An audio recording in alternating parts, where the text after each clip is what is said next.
بسم الله الرحمن الرحيم.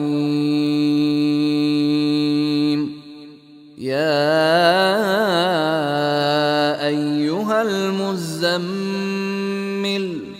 قم الليل إلا قليلا نصفه أو انقص منه قليلا أو زد عليه ورتل القرآن ترتيلا.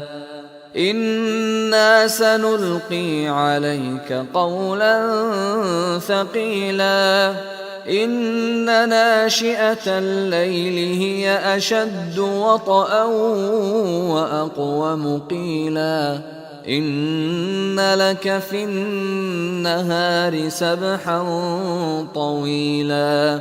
واذكر اسم ربك وتبتل إليه تبتيلا.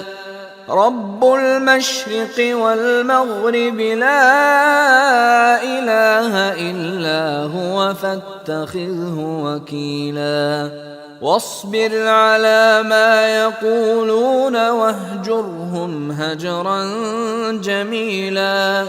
وذرني والمكذبين أولي النعمة ومهلهم قليلا.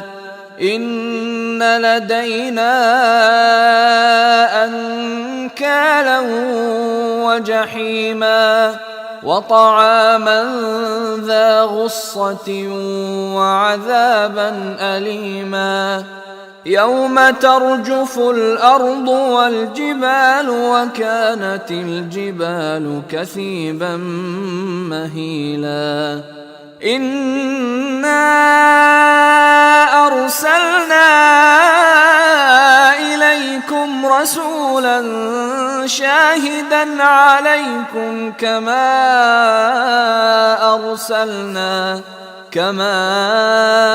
أرسلنا إلى فرعون رسولا.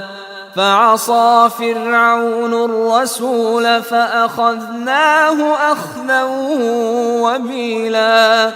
فكيف تتقون إن كفرتم يوما يجعل الولدان شيبا.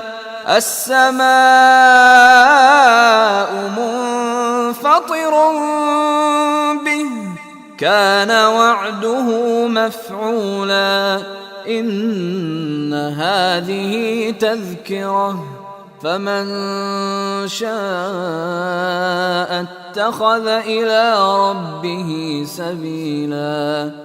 إن ربك يعلم أنك تقوم أدنى من ثلثي الليل ونصفه وثلثه وطائفة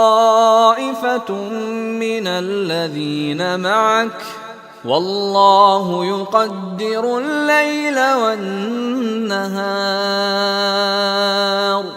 علم أن لن تحصوه فتاب عليكم فاقرؤوا ما تيسر من القرآن. علم أن سيكون منكم مرضى وآخرون يضربون في الأرض يبتغون من فضل الله وآخرون يقاتلون في سبيل الله فاقرؤوا ما تيسر منه. وأقيموا الصلاة وآتوا الزكاة وأقرضوا الله قرضا حسنا وما تقدموا لأنفسكم من خير تجدوه عند الله هو خيرا وأعظم أجرا. واستغفروا الله إن الله غفور